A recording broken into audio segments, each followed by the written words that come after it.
Hello, everybody. It's me again. Hey to all of my family, all of my friends, everyone who supports me, everyone who prays for me, everyone who picks me back up and tells me, Keisha, everything is going to be okay. Shout out to you. You all know who you are, from husband to sister to cousin to aunt to co-worker, to my neighbors, whoever you are that has somehow in your own way helped me to hold it together. I want to tell you thank you for being just who you are at this particular time in my life. God has placed you, He has allowed you to be in my life for such a time as this. So today, I want to introduce you to my special guest, me. Can you see me? Can you see she right over here, my special guest? My other special guest couldn't make it, but I showed up. So it is very important that we show up to our own event. That's me. Say hi to me because I'm important. Have you told yourself today, have you reminded yourself today of just how important you are to those around you? Have you told yourself, I am significant on my job, I am significant in my family? Things could not be ran the way that they need to be ran if I did not take my place in my family, on my job, in my community, wherever God has placed you today, wherever He has allowed you to be at on today. Know that you are important, know that you are significant, and know that whatever it is that you have on your plate to do, if you don't show up, it's not going to be done. So show up to your own special event, your special venue, your occasion, your goals and your dreams. If you don't show up, no one else is going to matter. Everyone else can show up, but if you don't show up, the dream will not be fulfilled. So, on a happy note this morning, well, this evening, this afternoon, I am always so happy when I can come before you and share with you what thus saith the word. Because, like I said last time, we can never go wrong with the word of God. Let me say that again. You and me, anyone connected to us, we can never go wrong when we go by this. When we make this the foundation, there are no regrets. There's no, oh, I wish I would have did so and so. When you do this, when you do what thus saith the word of the Lord, it may not be today, it may not be tomorrow. You may not even be able to live to see it, but you can always rest assured that doing this, putting the word first, you will always succeed. You will always win. You'll always come out on top because the word should be primary and it should always be our focus in any and everything that we go to do.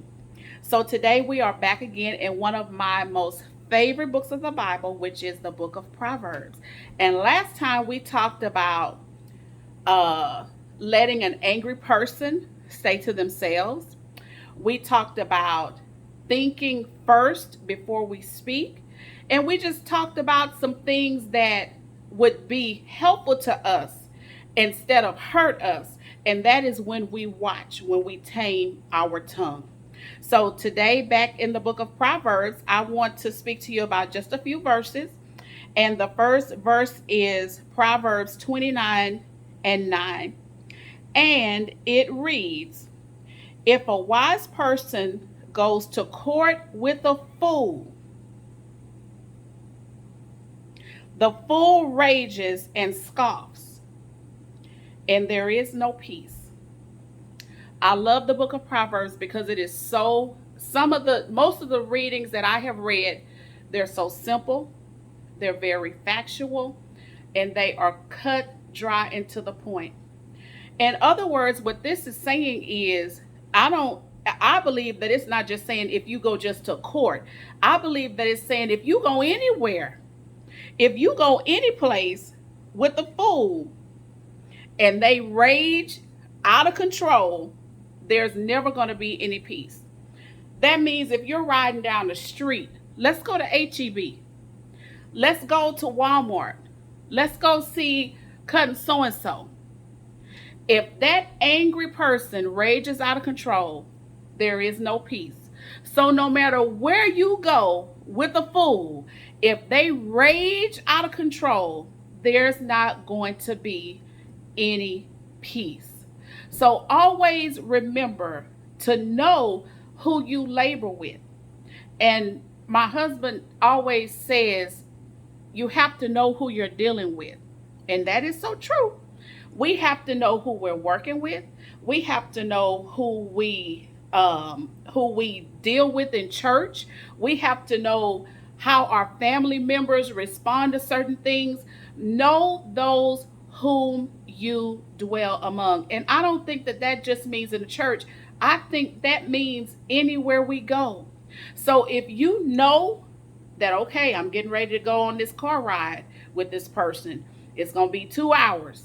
You better be prayed up, especially if you know that person is quick-tempered. You better know that you have to set the example. That means that you have to be bedded down with self-control for this car ride. You got to be bedded down with some self-discipline if you are going to have to spend any type of time with a quick-tempered, angry person, because you and I may be the only light of the word that that person may ever see. So it's not only to help us, but it's to help them. It helps us to practice self-control, but it helps them to see a very different way. So the next scripture that I want to talk about is Proverbs 29 and 20. And it says, do you see someone who speaks in haste? There is more hope for a fool than for them. Now, we just got through talking about a fool. But over here, it seems like it's a little bit more stricter. It's a little bit more serious, where it says that if the person speaks quickly, there is more hope for a fool. So whenever you're around someone who is, I know people who can just come off, just off the cuff. And I have often said, oh man, I wish I could just think of stuff to just say, because people who really know me, people who really know this right here about me, they know that sometimes I can be blonde. They know that I can be green as grass, brand new. And it's not because I'm trying to, it is just because that's just how I've always been. Stuff can go like straight over my head. And so sometimes when we speak out of haste, we don't give God time enough to speak to us. When we speak out of haste, we don't practice self-control, which is a fruit of the Spirit. So when we are in a situation and we see a person who we know that they are quick to just, they can just spout out answers. They can just come back. They can just clap back, as people say. Sometimes we can learn from that person. We can learn that just as quick as they spout off, that can be just as quick as we stop to think before we speak. Because speaking out of haste, I've seen, has gotten a lot of people in trouble. So back to what I said the last time, be quick, be fast to hear, but be slow to give your answer. So again, do you see someone who speaks in haste, who speaks very quickly, who doesn't, it almost seems as if they don't even need time to think because they come off the cuff so quickly. It says there is more hope for a fool than for them. So if it's more hope for a fool than it is for a person who speaks out of haste, that ought to make us think that it's something that we need to critique. It's something that we need to pray about, because we always want to give ourselves time to think before we give an answer, and not be so quick to think, oh, I'm going to put you in your place. Or I'm going to just make sure that I tell you off in front of everybody right here, right now. But what you've done is you've lost a relationship, but now people are able to say, "Oh, she told him out real good. Oh, he cussed him out real good." Yeah, you did. You cussed him really well, but you lost the relationship. So you have to ask yourself, which is more important, me being number one in the conversation. Oh, you should have heard what I said because I bet they won't mess with me again. Yeah, I bet they won't, because you have lost a relationship. Now, if you don't care about the relationship, then that's another subject for a different time. But if you care about keeping your relationships, practice slowing down and thinking first. Hold yourself together and think, God, what do I need to say? Okay. Excuse me. So the last verse that I want to talk about is Proverbs 29 and 22. It says, an angry person stirs up conflict, and a hot-tempered person commits many sins. Hey, I didn't say this. The word says this. I didn't say it again. Don't kill the messenger. I didn't say it. The lovely she, my lovely co-host, she didn't say it. The word says it. Let me read it to you again. An angry person stirs up conflict, and a hot-tempered person commits many sins. Have you ever worked with somebody, or maybe it's somebody in your family that, they're always mad about something, always angry about something, stuff you ain't even thought about. But then here they come. Girl, did you see how they handed you that? Girl, did you see how she looked at you when you walked away? Or, man, I wouldn't let them tell me what time to clock in and clock out. Man, they couldn't tell me to tuck my shirt in at work. Stuff you ain't even thinking about. Stuff that you've been used to doing because we want to abide by the laws of the land or the laws on our job or whatever. We're not going to get it right all the time, but we need to not make it a practice of being combative because we want to prove a point that we go for bad. Now, something you ain't never even thought about, it ain't even entered your mind, but here comes Sister Bumblebee, here come Brother Wanna Be Bad, I go for bad, and bringing up stuff, and then you be like, you know what, yeah, they sure did say so-and-so to me. I'm getting ready to go over here and tell them off. First of all, God done delivered you from that. Number two, that ain't even your personality anymore. But because you want to look good in front of the person who you know is an angry person that stirs up conflict, stuff nobody has even thought of, ain't even brought it to the table. And if they did, they didn't let it dictate their response. But here they come, bringing a conflict, bringing anger, stirring up strife. And for what? It all goes back to an issue of pride. Because I'm not going to be the one to say, I need to change. We all stand in the need of a change. This word hits my ears before it hits yours. So this is not something that I have not tried my best to put into action. So many times I have messed up. So many times I have messed up with my family, in my marriage, really in my marriage because this. Or if I just say this another way. Or if I just wear the color blue because the last time I wore red and I don't think he received it. This gets us in trouble. Instead of stop, take a deep breath, compose yourself. If you got to walk out of the room and say, God, this is about you, not me. I want you to get the glory, because if you don't get the glory, what's the point?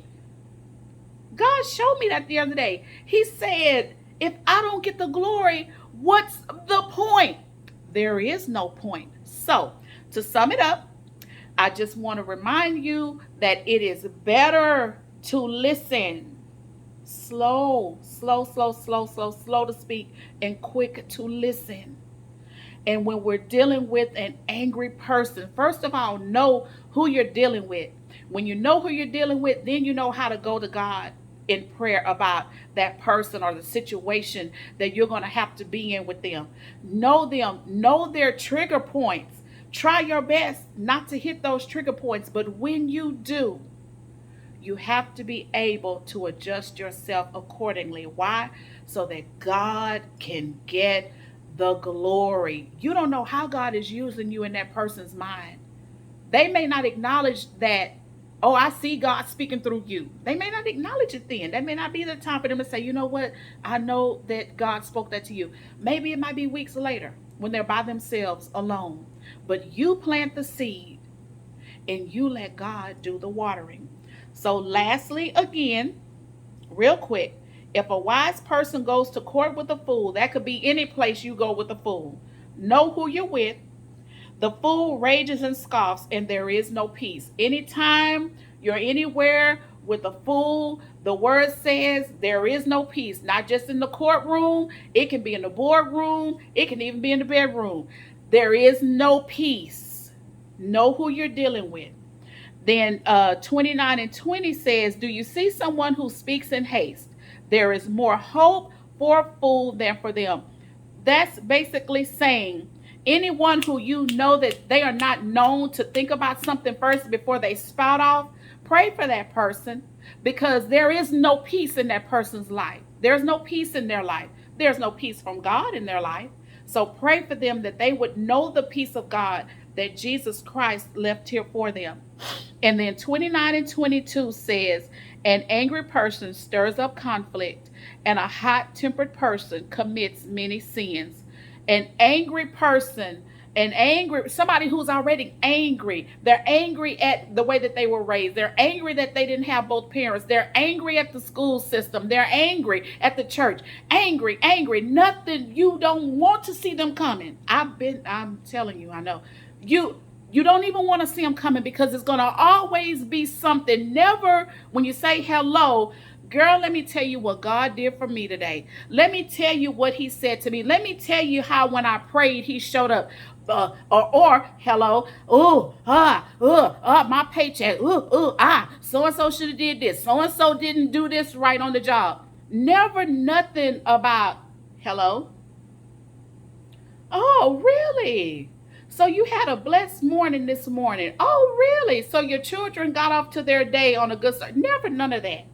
A person that you already know is angry, pray for them, because they want contention. They want it. Misery loves company. I'll just say it like that. So, you guys be blessed. Know that you're blessed, and know that there is nothing too hard for God to work out. Nothing that he can't iron out all of the wrinkles.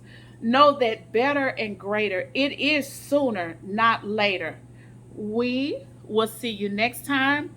This person didn't show up, but I showed up, because this is my gift. This is a goal that I have to reach, to do so many. I showed up. So that is what is important. Whatever God has put on your heart to do, if you're the only one who shows up, know that everybody that needs to be there is already in attendance. Be blessed. Love you all. Bye-bye.